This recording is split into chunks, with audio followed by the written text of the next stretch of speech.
Friends, we shall now look at the second method of developing surfaces. This is the radial line development method. It is used to get the developments of objects having slant edges like pyramids, cones, etc. Here, the apex of the object is assumed to be hinged and the object is rolled about its axis.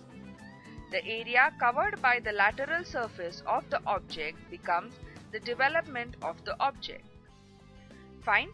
Let's construct a development of a cone which appears as a series of triangles.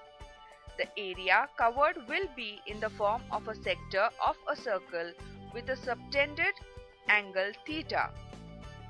The subtended angle theta is obtained by the formula radius of the base circle divided by the true slant length of the cone multiplied by 360 degrees. In the figure, a cone rests on the HP. A section plane perpendicular to VP and inclined at 30 degrees to HP bisects the axis of the cone. Let's draw the development of the truncated cone. Observe its orthogonal views. The top view appears as a circle on HP showing the true shape and size of the base. The front view will be a triangle and the base coincides with the reference line XY.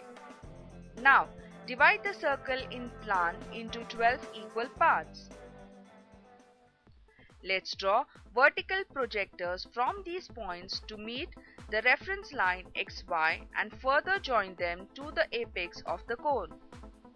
We see that the vertical trace MN of the cutting plane inclined at 30 degrees to HP bisects the vertical axis.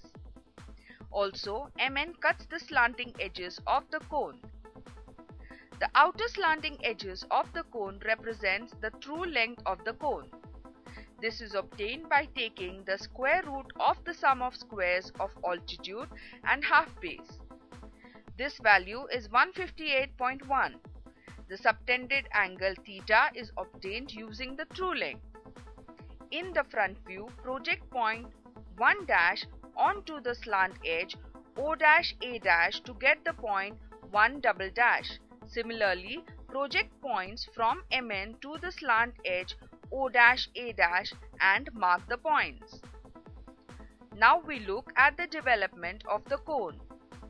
With any point O and O'A1' as radius, draw an arc subtending an angle of 113.85 degrees. From the starting point A of arc, mark 12 equal divisions of the arc. Joining these points to the apex O gives the development of the whole cone. Now, let's look at the development of the truncated cone. Mark point 1 on OA such that O1 is equal to O'1'. Similarly, locate the rest of the points from 2 to 12 and 1 and join them to get the development of truncated surface. We just learned how to create developed surfaces of various geometric solids using radial line methods.